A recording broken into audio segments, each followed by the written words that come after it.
ملک بھر میں بارشوں کی طوفانی اننگز، حادثات میں 12 افراد جاں بحق، 15 زخمی۔ لاہور میں صبح سویرے موسلادھار بارش سے جل تھل ایک۔ نشیبی علاقے زیر آب، راولپنڈی اسلام آباد میں بھی گرج چمک کے ساتھ تیز بارش کا سلسلہ جاری۔ نشیبی علاقوں میں پانی جمع، نالا لئی میں پانی کی سطح بلند۔ نارووال، پسرور، شیخوپورہ میں آسمانی بجلی گرنے سے ہلاکتیں 11 ہو گئیں۔ پشاور میں چھت گرنے سے خاتون جاں بحق، 6 افراد زخمی۔ گجرات، گجرانوالہ، حافظ آباد، سرائے عالمگیر، چنیوٹ، پتوکی میں موسلادھار بارش۔ بنو، پشاور، کرک، کوہاٹ میں بھی بادل جم کر برسے۔ بلوچستان میں پری مونسون بارشوں سے تباہی، کوئٹہ، چمن اور کوہلو میں بادل جم کر برسے۔ پہاڑی علاقوں میں ندی نالوں میں طغیانی، سیلابی پانی گھروں میں داخل ہو گیا۔ قلعہ سیف اللہ میں بچہ سیلابی ڈیلے میں بہہ گیا۔ زیارت کوئٹہ قومی شاہراہ بند، کئی مقامات پر سیاح پھنس گئے۔ سوات، منگورہ، اورکزئی سمیت کئی علاقوں میں بارش۔ ناران بٹل نالے پر طغیانی سے راستے بند۔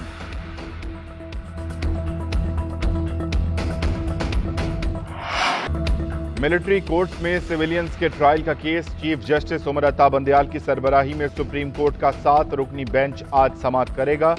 وزیر اعظم شہباز شریف نے فروغ نسیم کو وکیل مقرر کر دیا۔ فروغ نسیم آج سپریم کورٹ میں پیش ہوں گے۔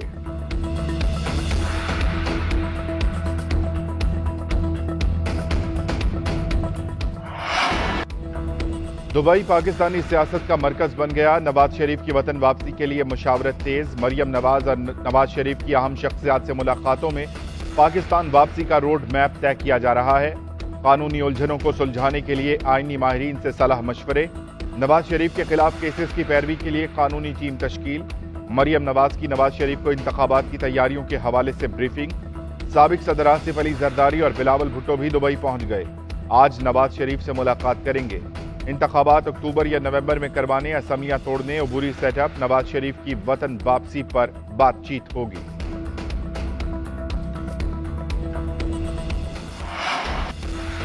نواز شریف اور جہانگیر ترین کے الیکشن لڑنے کی راہ ہموار۔ قومی اسمبلی نے نااہلی کی سزا 5 سال تک کرنے کا بل منظور کر لیا۔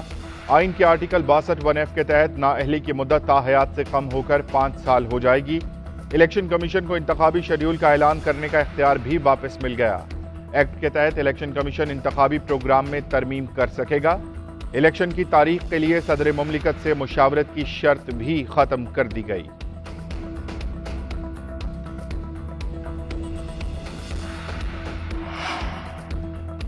نااہلی کے قانون کی تبدیلی، جہانگیر ترین بھی متحرک۔ عید الاضحیٰ کے بعد پاکستان واپس آنے کا امکان۔ پارٹی رہنماؤں کے جہانگیر ترین سے رابطے، بل پاس ہونے پر مبارکباد۔ جہانگیر ترین کا نیک خواہشات پر رہنماؤں سے اظہار تشکر۔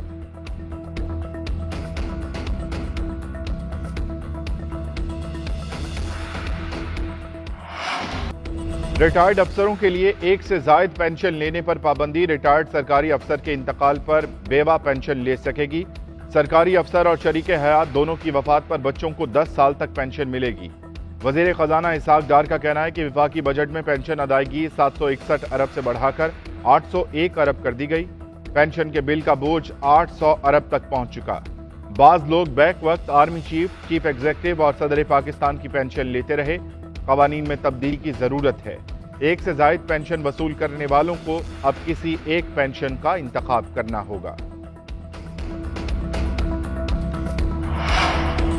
وفاقی بجٹ میں 2000 سی سی سے زائد گاڑیوں کی رجسٹریشن پر ایکسائز ڈیوٹی میں اضافہ۔ 2000 سے 2500 سی سی کی گاڑیوں کی رجسٹریشن پر 6% ٹیکس۔ 2501 سے 3000 سی سی گاڑیوں پر 8% ٹیکس لگے گا۔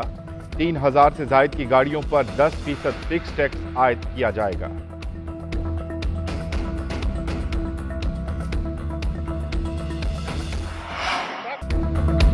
شاہ محمود قریشی کا وزیر خزانہ اسحاق ڈار سے مستعفی ہونے کا مطالبہ، کہتے ہیں کہ جس بجٹ پر ووٹنگ ہونی ہے اس میں دوران بحث ہی تبدیلی کر دی گئی۔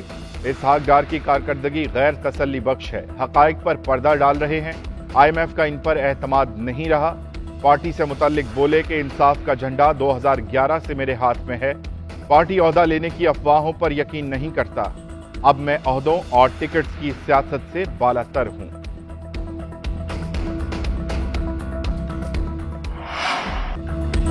قرض پروگرام کی بحالی کے لیے پاکستان اور IMF کے درمیان ورچوئل رابطے، حکومتی معاشی ٹیم کی IMF کو $6 ارب کی ایکسٹرنل فائنینسنگ میں نرمی کی درخواست۔ عالمی مالیاتی ادارے کا درخواست پر جائزے کے لیے گرین سگنل، آئندہ 2 دنوں کے دوران بڑے بریک تھرو کا امکان ہے۔ پاکستان میں بجٹ میں IMF کے تحفظات دور کرنے کا عندیہ دے دیا، تمام مطالبات پورے ہونے کے لیے وزارت خزانہ نے آئندہ 2 دنوں کا وقت مانگا ہے۔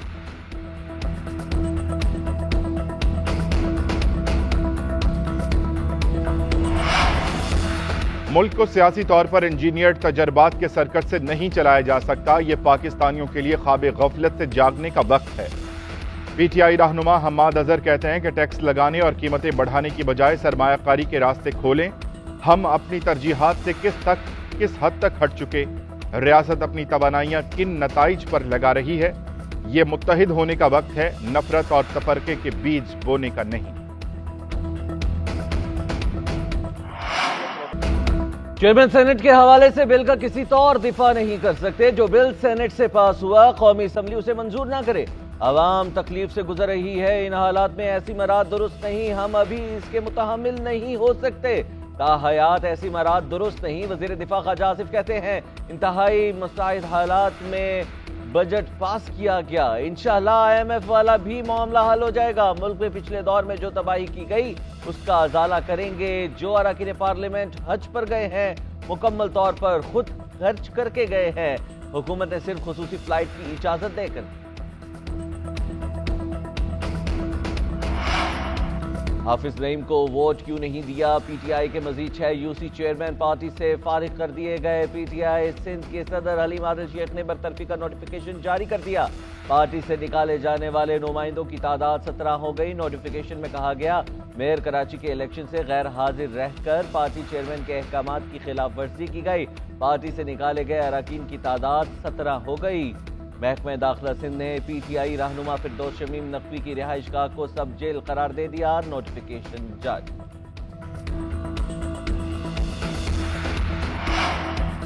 غالب مقبول صدیقی کی سربراہی میں MQM رابطہ کمیٹی کا اجلاس۔ ملکی سیاسی صورتحال، آئندہ الیکشن اور مستقبل کے لاہ عمل پر تفصیلی مشاورت۔ آئندہ الیکشن کی تیاریوں کے سلسلے میں ڈسٹرکٹ، ٹاؤنز اور UCs کی بھرپور فعال کرنے اور عوامی رابطہ مہم میں مزید تیزی لانے کا فیصلہ۔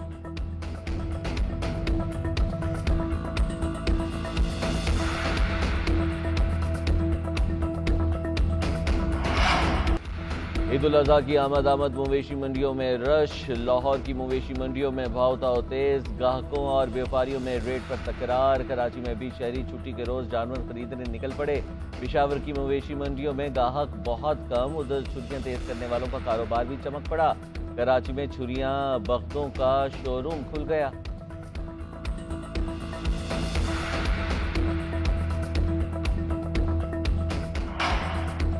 اسپیشل اولمپکس میں پاکستان کا ایک اور گولڈ میڈل، سفیر عابد نے سائیکلنگ کے مقابلے میں طلائی تمغہ جیتا۔ سفیر نے 10 کلو میٹر ریس 30 منٹ 2 سیکنڈز میں طے کی۔ پاکستان کے طلائی تمغوں کی تعداد اب 10 ہو گئی۔